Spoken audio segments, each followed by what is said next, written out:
Greetings, YouTubians, and welcome back to Wayne Sharp World, where we are at yet another Monday, and it's not just any Monday. Today is Labor Day, so I hope everyone out there is not doing anything too strenuous. Hope everyone is just kicking back, taking it easy, and relaxing, as I will be doing too as well after today's episode of Wayne Sharp World, highlighting the knives that will be in my pocket for the upcoming week, and somewhat of a short week. It's always kind of weird when you don't have to work on Monday. I don't know. I'm not really a fan of that.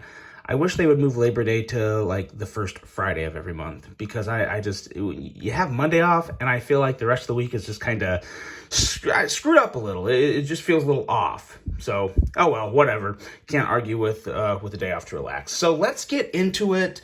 Let's take a look at the knives that are going to be in my pocket, and I'm going very budget based this week. I'm sure you guys probably know I have a nice mix of budget and premium knives. But sometimes there's just something about a budget knife that makes me, I would say, just as happy as a nice premium knife. You know, when you can find a knife for 50 or 70 bucks that just has super buttery smooth action, a good edge, a nice design, great ergos, that kind of feel and quality in a budget knife makes me just as happy as holding a premium $300 or $400 knife. So I'm going to celebrate that this week, and we're going to start off with one of my favorites. This is the Kizer Gemini. Haven't carried this guy in quite a while, and it really is. It's still one of the best knives under $100 you can get, in large part due to the Ray Laconico design you have here. Nice, thin profile, very slim in the hand, feels great, slicey blade. N690 steel, which is plenty good enough in my opinions for, regular EDC uses. And it's very simple. It's very much Ray. It has that drop point style blade that I think a lot of people have come to know and love, that he's done such a good job of designing over the years. And it really does just feel great in hand. That clip is very, very minor in terms of feeling it in hand. You know it's there, but it's really not that bad. Full flat grind coming down to a nice, very, very thin edge. I obviously don't have my calipers on me, but I would put that somewhere probably in the terms of 15 to 18 thousandths. Kizer did a really good job on this blade, and the action is just fantastic. Super, super smooth on these bearings too. Yeah, I mean, it really does fall shut with just a little shake. Not much shake at all, and it closes up on you just like that. Just an excellent offering from Kizer. Kizer has had so many models come out over the years to where it'll almost make you dizzy. I mean, I would say they've definitely had a lot more than Civivi ever had. Even when you combine WE and Civivi, all the models they've had combined over the years probably is equal to what Kizer's come out with, if not maybe a little behind. I don't know, Kizer just comes out with model after model after model. This is one of my favorite designs from Kizer, the Kizer Gemini. And now next up, I have one that I did an unboxing of earlier this week. This is the CJRB Krag. And I'm going to be carrying this knife because I do like it. I like the new outfit it has. But I'm a little upset with CJRB about this one. Kind of made me mad. So I get on their website, I see this, it's listed for 66 bucks. I think, you know what? For silver twill carbon fiber that they claimed, if you looked in the description on their website, they may have changed it by now, I'm not sure. But if you go in there, it just says carbon fiber. Straight up carbon fiber. And I think silver twill carbon fiber for $66 and AR RPM 9 steel, their proprietary powdered steel. I thought, you know what, that's a really great deal. I'm going to pick one up, and I know you guys probably haven't seen this outfit yet, so it'd be great to do an unboxing and show you a new knife. So that was all good and dandy. Then I get it, and of course, I think this is regular, like true carbon fiber. Kind of looks like it. Now, it does have that super plasticky, not plasticky, I guess, but just very smooth, almost too smooth feel. Kind of a laminated feel. But then I look on the inside here, and you can see on the inside, it looks like there's more twill on the other end. So I think, okay, they're telling the truth. It really is carbon fiber. And I looked at this as hard as I could, and I thought I could kind of see, like, the inner weave of carbon fiber. I mean, I inspected this, and I didn't just go off what they said. I did take a close look, and I thought it was real carbon fiber. And I thought, okay, you know what? That's kind of weird, but, it's real competitive in the budget market. They're always trying to get a step ahead of, one company over the other. So I thought maybe they were just really trying to, really make a point and emphasize, hey, we have some great quality materials at, a reasonable price point of $66. Well, that's just not true. This is laminated carbon fiber. And I just wish CJRB would be honest. I wish all knife companies would be honest when they list their materials. I wouldn't have been upset if this was carbon fiber laminated or laminated carbon fiber. Just be honest to the customers. Don't list carbon fiber, because this is not all carbon fiber. This is a very thin layer of carbon fiber on top that's laminated over G10. So just be honest. That's all I'm asking for. So that, in all honesty, that really that didn't sit right with me. And I can't lie though, I do still like the knife. I still like the way it looks, which is kind of my point of all this. Is don't try and make something out to be more than what it is. Just tell us what it is and let us be the judge. And I still like this knife a lot. I like the blade. I like the edge on it. I like the way it looks. I like the clip. I like a lot of things about it. But I'm really upset that they basically lied to their customers.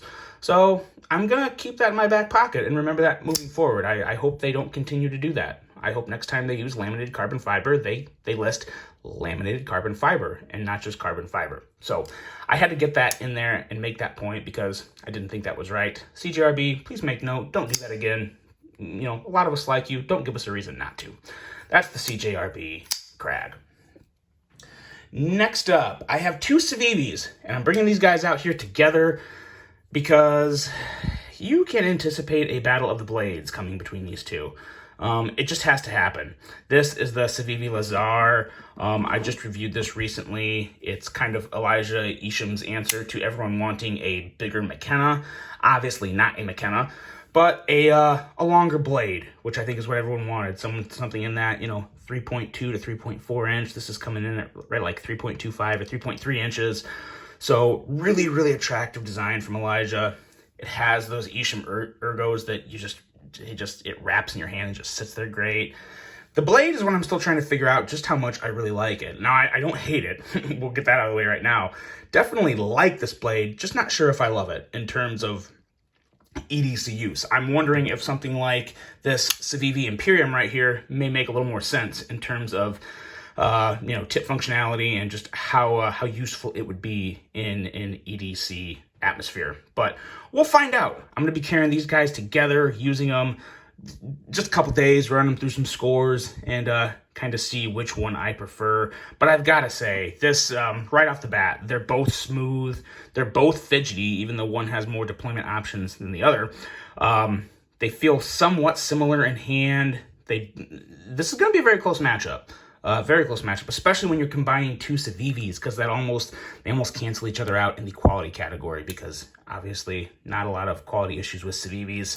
This guy is just really good, though, in terms of smoothness and very, very, very good offering. Civivi is just really throwing the hammer down this year, guys. They have had so many great releases. It's been really hard to wrap my head around it and actually put them in order. I've had so many people ask about top 10s for Civivi. There is a top 10 updated Civivi video coming, but it's probably a month or so out, because I've got to figure out a way, a rationality that I'm going to use to list these knives in the top 10. So this is the Civivi Lazar. It's going to be in the pocket.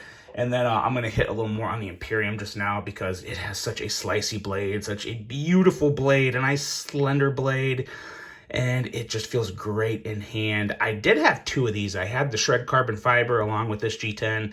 I did decide to keep the G10, even though I did like the Carbon Fiber Shred. This has a little more grip in hand, and I like the way it feels. It's not as contoured as the Carbon Fiber Shred, but I'm totally okay with that. I think this feels great as is. This guy has also just gotten so smooth. It's done nothing but just become a little more buttery on me since I've had it. Super slicey blade with an extremely thin edge. I think like somewhere between 11 to 13 thousandths on the edge of this guy. So very, very impressive there. Great to middle finger flick. You'll see more about it in the Battle of the Blades between the Lazar, and that's going to be a good one. Keep your eyes peeled for that. And I have one left for the week. We're going to end it with a big bruising budget knife. Another Kaiser. This is the Kaiser Roach, an exclusive from Mojave Outdoor. If you want this guy, I will have it linked, and as well as these other knives, they will be linked below for purchase if you want to pick one up. I will say these are obviously all great knives that I would recommend. Guys, if you're watching my channel regularly, I think you'll realize that I'm not going to feature a lot of knives that I wouldn't regularly recommend. Usually I'll do a review on something, and if I don't prefer it, if I don't like it, if it's not something I would recommend to you guys, it's going to be the last time you see it on the channel. I just don't like... I don't like putting publicity out for products or knives that I wouldn't personally recommend myself. This definitely is one. It just feels so good in hand. It is a hand hugger, and if you have bigger, wider hands, thicker fingers, this is a knife you really do have to try, as long as you're okay with the aesthetics and how it looks, because the action is killer. Absolutely killer action. It can be a guillotine if you're not careful. It's something you can just do over. See, got my nail over there, but it is so, so good. This Roach, this really is a fidget beast in its own right. Huge blade, nice wide, strong blade. It's only N690 steel, but it's a pretty good slab of it. And I think it'll hold up pretty darn well to some heavy EDC tasks. And just doing that over and over is so fidget friendly. Absolutely great knife here. That's what I got for you guys this week. Working up this battle of the blades. Civivis, Kaisers, CJRB. Oh my. CJRB, please don't ever lie to us again, because it wasn't appreciated. And that's not very nice. But no, here's the spread for this week, guys. Hope you enjoy this. Hope you guys have a fantastic week. Let me know what you got in your pockets for the week ahead. I always look forward to hearing that. And take care, guys. Until the next one, I'm out.